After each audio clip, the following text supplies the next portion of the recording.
In today's video, we're diving back into the chaos that is Calamity's Infernal mode, with only 1 health. For those of you just tuning in, we've conquered Providence, the Sentinels, and Poltergeist. Now we're up against the most formidable foes yet.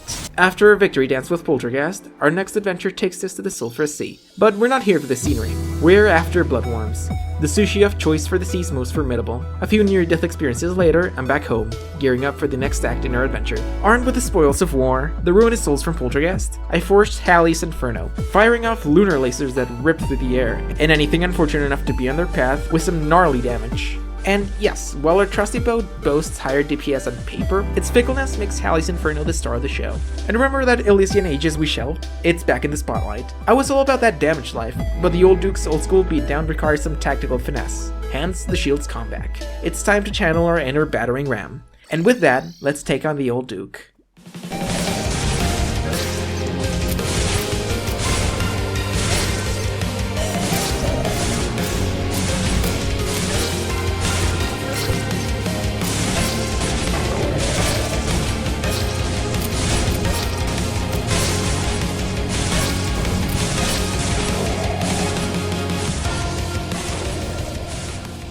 The old Duke is what you might call a relic of a bygone era. No need for flashy laser shows or bullet hell fireworks with him around. No sir. He sticks to his roots with a classic dash attack that's as old school as it gets. And it's precisely why we've enlisted the Elysian Ages in its round dash. Facing down this blast from the past, sometimes the best strategy is a literal head-on approach. The plan, dodging his dashes with our own. Sounds simple, right? You're wrong. Stop here, guessing.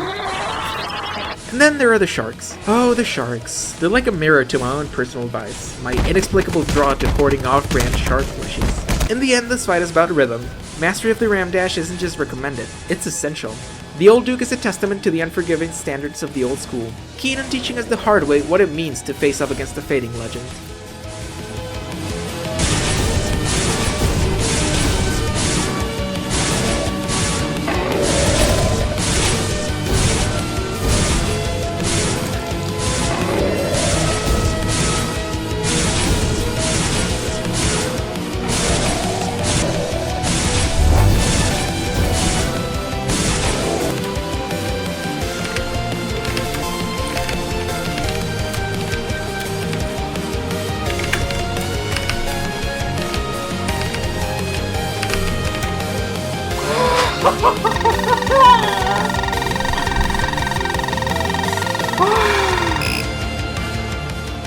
Sorry, old-timer, but it looks like the times are a-changin'.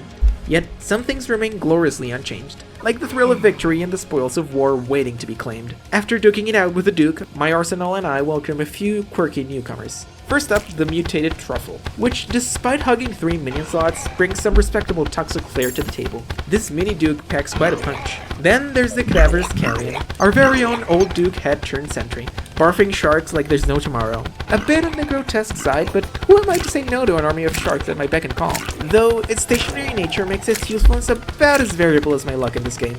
Armor-wise, our previous victory over Poltergeist opened the door to crafting Blood Flare armor. It's typically a no-brainer choice, but in the land of 1 health, defense and life bonuses are about as useful as a screen door on a submarine. Its soul-unleashing ability sounded promising, but it turned out to be more of a gentle breeze against our enemies. So it was back to the tried-and-true Vortex armor for its unmatched damage bonus and stealth. Next venture, the Sulphurous Sea's Depths. On a quest not for battle, but for a Reaper Shark, and its treasured Reaper Tooth necklace. But despite my best efforts, those sharks were having none of it. A better hook came my way, but that necklace remained a dream. You win this round, Shark. With upgrades in hand, it was time for world domination. Or at least worldwide arena construction for the looming titan. My journey began with a grim cleanup of tombstones littering my sky bridges, churning into a scented candle spray for those sweet, sweet stat bonuses. And for funding, a quick mugging of the Brain of Cthulhu turned my pockets from moth houses to overflowing with platinum coins. Candles bought and placed across the globe on my extensive sky bridges, ensuring no buff was out of reach. And for those early game helpful planetoids, they became obstacles to be cleared, reminding me that, yes, even in a world where of toppled gods, bees remain my most formidable foe. Bridges built, candles lit, and an accidental surplus of wax goods, I took a moment to fulfill a viewer's request, installing the Calamity texture pack and the Lights and Shadows mod. Wow, now that's a glow up. With this stage set against the backdrop that could give Hollywood a run for its money, it's time. The cosmos itself quivers as we prepare to confront the Devourer of Gods.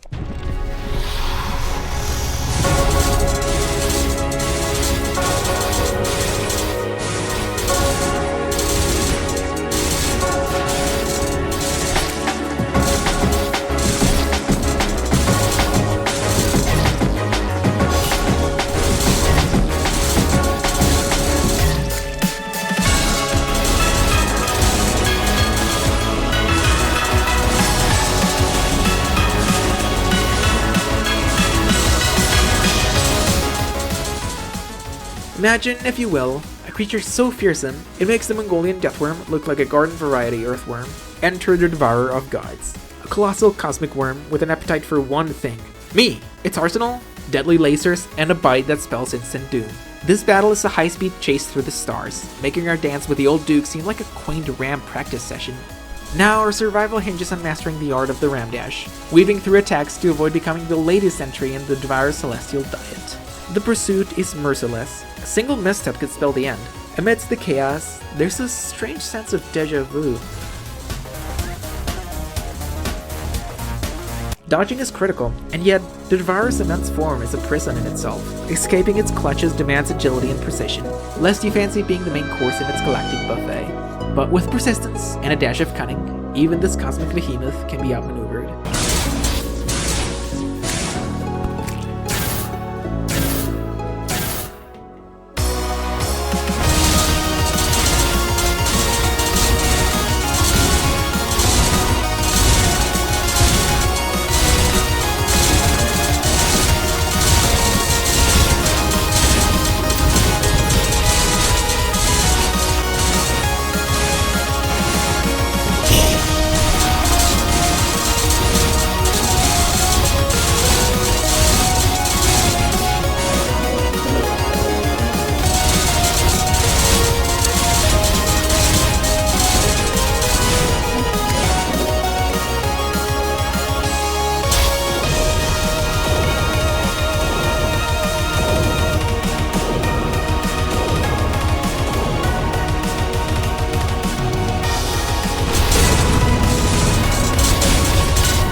By the skin of our teeth and the grace of a well-timed dodge, we stand victorious. The fall of the Devourer marks a monumental leap forward in our journey through Calamity's Infernal mode. Kicking things off, we've nabbled a new mount that's a pony? Unexpected, but dang, that's a well-animated steed.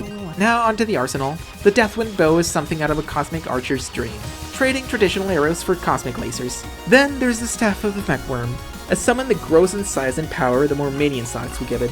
With the Devourer of Gods now just a bad memory, it's time for upgrades, courtesy of those shiny Cosmolite bars. But first, we've got some supercharged events, ripe with new challenges and materials crucial for our progression. The Frost Moon threw the first punch. Normally a walk in the park, its projectile happy foes reminded us that even the Christmas spirit can be deadly when you're living with 1 health. Yet we emerged victorious, pocketing a cool 260 endothermic energy, setting us up for the next big thing. The SDFMG. This bullet-spewing behemoth makes Halley's Inferno look like a candle next to a bonfire. And the Pumpkin Moon? More like a leisurely stroll under a full moon with our new toy. A few mishaps aside, we got the nightmare fuel we were after. The Solar Eclipse was next, and it treated us kindly. Only 1 death! With an ample supply of darts and fragments in hand, we're all set for a gear overhaul. First in line, the Onyxia, the grand finale to the Onyx Blaster upgrades. Impressive, yet it doesn't hold a candle to the sheer firepower of our SDFMG. Then came the heart-wrenching farewell to our trusty Vortex armor, replaced by the Godslayer set. While we sacrifice a sliver of damage boost for a slight uptick in crit chance, the trade-off includes an exhilarating new move, the Godslayer Dash. This near-instant enemy-piercing dash is an incredible move, despite its cooldown. Combining Celestial Tracers with Elysian Wings, we've crafted the Elysian Tracers. Faster, longer flights with a dash of extra speed on the ground? It's all about the upgrades, baby. Next up, it's time to give the Elysian Aegis an extreme makeover, transforming it into the Asgardian Aegis, the ultimate shield for those who normally wouldn't bother with such trivialities.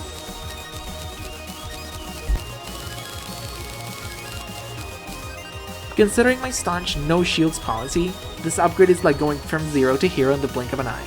And there it is! Despite its bonuses to defense and max life, It's the boosted ram damage that really puts a twinkle in my eye.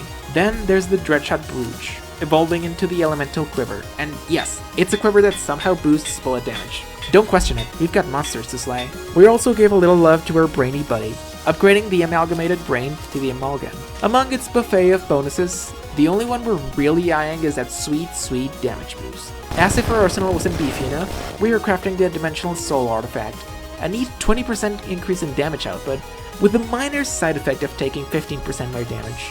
But when you're a 1 health wonder, damage intake stats are just numbers for show. Armed to the teeth, we're going back to the jungle, to give our trusty arena an extreme home makeover. After flattening a larger surface area, we're not just going wide, we're going deep. A vertical leap of faith into a massive pit, prepped for the next celestial tussle. With a hole deep enough to make the Grand Canyon jealous, and a freshly clear view for the spectacle to come, we are nearly battle ready. But first, we need to arm ourselves with Godslayer slugs. These are bullets on steroids, looping back around for a second hit.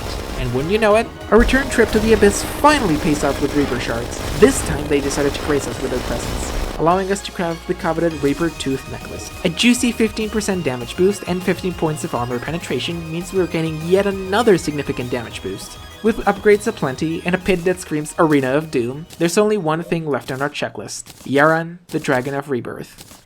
It's showtime.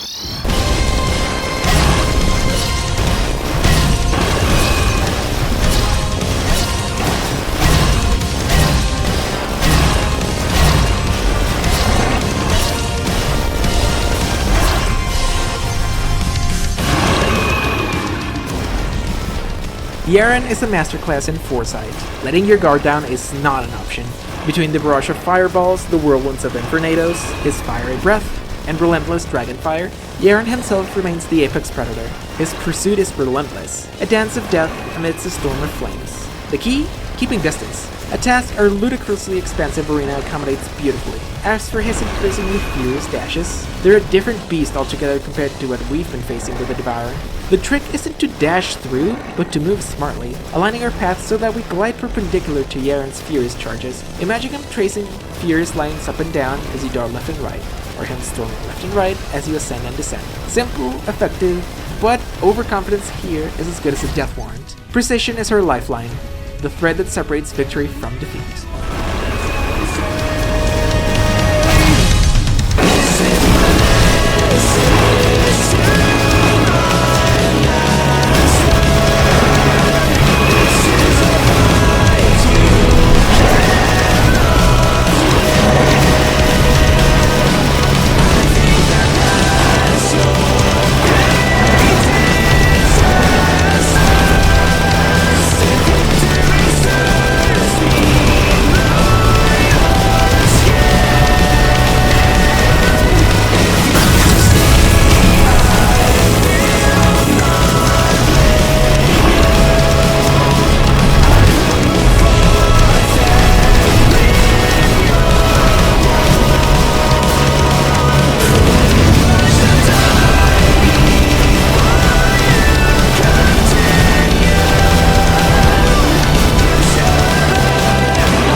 In this dance of fire and feathers, even a creature as majestic as the Phoenix can fall before our determination. With the dragon's defeat, we get an even more ridiculous power-up. First, we have the Chicken Cannon, an incredibly powerful grenade launcher that deals devastating damage. For the next upgrades, I made my way underground, because auric ore is now on the menu. Just a small issue.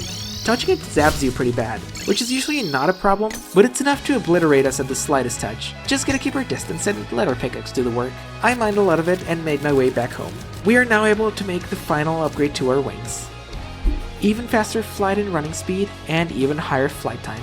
Just an absolute beauty. And this is just the first of our many upgrades.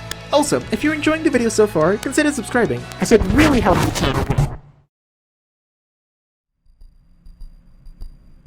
One after another they fell. The sun goddess, the serpent and its servants, and now even the dragon. As my magnum opera nears completion, their fated opponent grows in strength. Absolutely magnificent. I could not ask for a better subject. What joy this is, to tinker on these machines to my heart's content.